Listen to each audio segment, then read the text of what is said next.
កំរងសំណួរចម្លើយពហុជ្រើសរើសគុយ CM ត្រៀមប្រឡងចូលសាលាភូមិន្ទរដ្ឋបាលសិស្សមន្ត្រីក្រមការនិងរដ្ឋបាលជាន់ខ្ពស់ចំនួនទី12ភាគទី1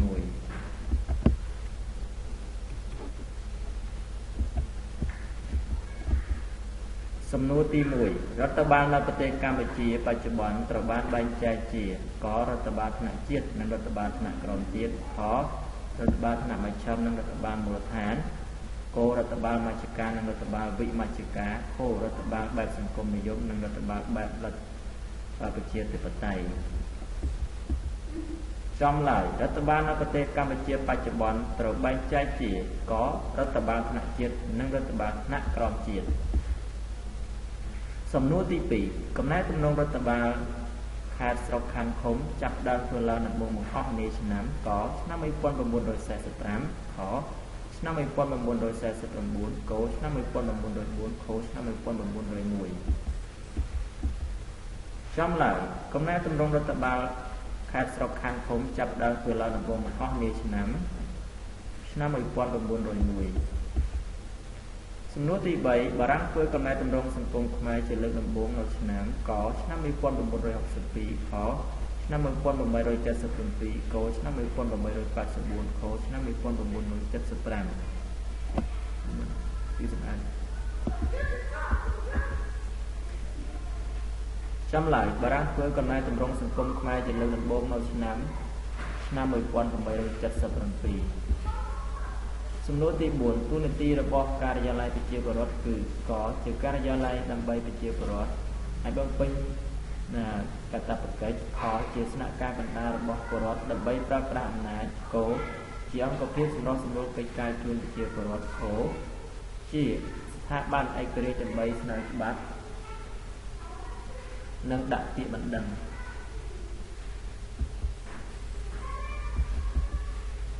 ចំឡើយទូនាទីរបស់ការិយាល័យប្រជាពលរដ្ឋគឺជាអង្គភាពសម្រុះសម្រួលកិច្ចការជូនប្រជាពលរដ្ឋសំណួរទី5យោងតាមច្បាប់ស្តីពីការគ្រប់គ្រងរដ្ឋបាលឃុំសង្កាត់តើសមាជិកក្រុមប្រឹក្សាឃុំសង្កាត់មានចំនួនចាប់ពីប៉ុន្មានរូបក3ទៅ5រូបខ3ទៅ7រូបគោ5ទៅ11រូបខ5ទៅ13រូបចំឡើយយោងតាមច្បាប់ស្តីពីការគ្រប់គ្រងឃុំសង្កាត់សមាជិកក្រុមប្រឹក្សាឃុំសង្កាត់មានចំនួនចាប់ពី5ទៅ11រូបសំណួរទី6តើក្រុមប្រឹក្សាឃុំសង្កាត់មានអាយុចំនួនប្រមាណឆ្នាំក4ឆ្នាំខ5ឆ្នាំគ6ឆ្នាំខ7ឆ្នាំចំឡើយក្រុមប្រឹក្សាឃុំសង្កាត់មានអាយុចំនួន5ឆ្នាំសំណួរទី7អភិបាលរងក្រុងអភិបាលរងស្រុកអភិបាលរងខណ្ឌត្រូវបានតែងតាំងដោយកបរិយាក្រិតខអនុក្រឹត្យគោប្រកាសខខាងលើត្រឹមត្រូវទាំងអស់ខចំឡើយអភិបាលរងក្រុងអភិបាលរងស្រុកអភិបាលរងខណ្ឌត្រូវបានតែងតាំងដោយប្រកាស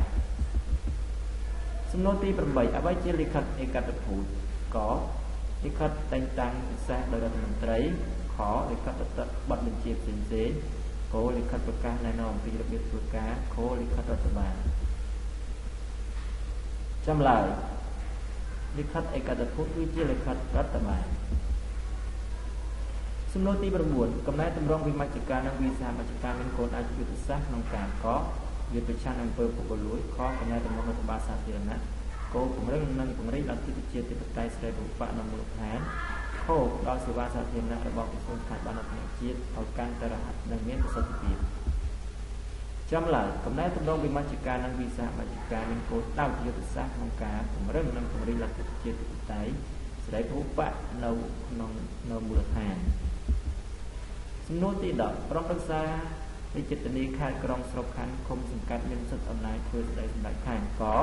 នីតិបញ្ញត្តិនិងនីតិប្រតិបត្តិខបញ្ញត្តិគោលប្រតិបត្តិខចំណុចខនិងគោចំឡើយក្រុមប្រឹក្សារាជធានីខេត្តក្រុងស្រុកខណ្ឌឃុំសង្កាត់មានសិទ្ធិអំណាចធ្វើស្តីសម្ដេចខាងខចំណុចខនិងគោគឺបញ្ញត្តិនិងប្រតិបត្តិសំណួរទី11ច្បាប់ស្តីពីការបោះឆ្នោតជ្រើសរើសក្រុមប្រឹក្សាឃុំសង្កាត់មានប្រមាណជំពូកនិងមាត្រាក10ជំពូកនិង100មាត្រាខ12ជំពូកនិង120មាត្រាគ14ជំពូកនិង145មាត្រាខ16ជំពូកនិង196មាត្រា ចំlạiច្បាប់ស្ដីពីការបោះឆ្នោតជ្រើសរើសក្រុមប្រឹក្សាគុំសង្កាត់មានចំនួនប្រមាណមានចំនួន16ជំពូកនិង196មាត្រាសំណួរទី12ព្រះរាជក្រមត្រូវបានកប្រកាសដោយព្រះមហាក្សត្រអនុម័តដោយស្របដោយនាយករដ្ឋមន្ត្រីខប្រកាសអនុម័តដោយព្រះមហាក្សត្រមួយព្រះអង្គឯងជាដាច់ខាតគោប្រកាសដោយព្រះមហាក្សត្រនិងអនុម័តដោយរដ្ឋសភានិងប្រតិសភាខោដោយប្រហោសលេខាដោយព្រះមហាក្សត្រដើម្បីប្រកាសតែងតាំងនិងដកហូតចំឡើងព្រះរាជក្រមត្រូវបានប្រកាសដោយព្រះមហាក្សត្រនិងអនុម័តដោយរដ្ឋសភានិងប្រតិសភាសំណួរទី13ទម្រង់លិខិតរដ្ឋបាលជាផ្លូវការមានកស្ដីក្តារគួរស្ដីនិងស្ដីបញ្ចប់ខក្បាលអត្ថបទចំណែកអត្ថបទនិងបញ្ចប់អត្ថបទគោលចំណែកដើមចំណែកអត្ថបទចំណែកបញ្ចប់ខដើមអត្ថបទជួរអត្ថបទនិងបញ្ចប់ស្ដីចម្លើយទម្រង់លិខិតរដ្ឋបាលជាផ្លូវការមានកស្ដីក្តារគួរស្ដីនិងស្ដីបញ្ចប់សំណួរទី14ក្រុមប្រឹក្សាធម្មនុញ្ញមានសិទ្ធិពិនិត្យនិងសម្រេចអំពីវិវាទកម្មទាក់ទងនឹងការបោះឆ្នោតជ្រើសរើសក្រុមប្រឹក្សាគុំសង្កាត់ខការបោះឆ្នោតជ្រើសរើសក្រុមប្រឹក្សារាជធានីខេត្តនិងក្រុមប្រឹក្សាក្រុងស្រុកខណ្ឌគោការបោះឆ្នោតជ្រើសរើសតាំងតំណាងរាស្ត្រនិងបោះឆ្នោតជ្រើសរើសតាំងសមាជិកប្រសិទ្ធិខោការបោះឆ្នោតជ្រើសរើសក្រុមប្រឹក្សាគុំសង្កាត់ការបោះឆ្នោតជ្រើសរើសក្រុមប្រឹក្សារាជធានីខេត្តនិងក្រុមប្រឹក្សាក្រុងស្រុកខណ្ឌការបោះឆ្នោតជ្រើសតាំងតំណាងរាស្ត្រនិងការបោះឆ្នោតជ្រើសតាំងសមាជិកប្រសិទ្ធិចំឡើងក្រុមប្រឹក្សាធម្មនុញ្ញមានសិទ្ធិពិនិត្យនិងសម្រេចអំពីវិវាទកម្មទាក់ទងនឹងការបោះឆ្នោតជ្រើសតាំងតំណាងរាស្ត្រនិងការបោះឆ្នោតជ្រើសតាំងសមាជិកប្រតិសភាសំណួរទី15ឃុំសង្កាត់ត្រូវបានកំណត់ឲ្យគ្រប់គ្រងតាមរយៈនយោបាយមជ្ឈការមជ្ឈការខវិមជ្ឈការកវិសាមជ្ឈការខវិមជ្ឈការនិងវិសាមជ្ឈការចំឡើងឃុំសង្កាត់ត្រូវបានកំណត់ឲ្យគ្រប់គ្រងតាមរយៈនយោបាយខវិមជ្ឈការសំណួរទី16ការិយាល័យច្រកចេញចូលតែមួយត្រូវបានបង្កើតឡើងនៅតាមកក្រសួងស្ថាប័នធនជាតិខរដ្ឋបាលរាជធានីខេត្តករដ្ឋបាលក្រុងស្រុកខណ្ឌខមន្ទីរជំនាញនានានៅតាមរាជធានីខេត្តចំឡើយការិយាល័យច្រកចេញចូលតែមួយត្រូវបានបង្កើតឡើងនៅតាមរដ្ឋបាលក្រុងស្រុកខណ្ឌសំណួរទី17ក្នុងប្រព័ន្ធរដ្ឋបាលបេសកជនគឺជាកអ្នកផ្ញើខអ្នករៀបចំលិខិតមើលគោលអ្នកតាក់តែងប្រព័ន្ធរដ្ឋបាលខូនអ្នកមានសិទ្ធិរៀបចំលិខិតឯកតភូមិចំឡើងក្នុងប្រព័ន្ធរដ្ឋបាលបេសកជនគឺជាអ្នកផ្ញើសំណួរទី18ផែនការពិវត្តក្រុមសង្កាត់ត្រូវបានអនុម័តនិងអនុវត្តដោយអង្គភាពឬស្ថាប័នណាកក្រសួងមហាផ្ទៃខក្រុមប្រឹក្សាក្រុមសង្កាត់គោក្រុមប្រឹក្សាក្រុងស្រុកខណ្ឌខក្រុមប្រឹក្សារាជធានីខេត្តចំឡើយផែនការអភិវឌ្ឍក្រុមសង្កាត់ត្រូវបានអនុម័តនិងអនុវត្តដោយអង្គភាពស្ថាប័នណាចម្លើយគឺក្រុមប្រឹក្សាឃុំសង្កាត់សំណួរទី19តាមច្បាប់ការបោះឆ្នោតជ្រើសរើសក្រុមប្រឹក្សារាជធានីខេត្តក្រុងស្រុកខណ្ឌអាណត្តិរបស់ក្រុមប្រឹក្សាមានក2ឆ្នាំខ3ឆ្នាំគ4ឆ្នាំខ5ឆ្នាំចំឡើងតាមការបោះឆ្នោតតាមច្បាប់បោះឆ្នោតជ្រើសរើសក្រុមប្រឹក្សារាជធានីខេត្តក្រុងស្រុកខណ្ឌអាណត្តិរបស់ក្រុមប្រឹក្សាមាន5ឆ្នាំសំណួរទី20ក្រុមប្រឹក្សាគុំសង្កាត់កាលឡើងចេញពីការបោះឆ្នោតដោយផ្ទាល់អំពីអភិបាលខេត្តខការតែងតាំងរដ្ឋមន្ត្រីក្រសួងមហាផ្ទៃគោលការបោះឆ្នោតដោយផ្ទាល់ពីប្រជាពលរដ្ឋខការតែងតាំងអំពីអភិបាលខេត្ត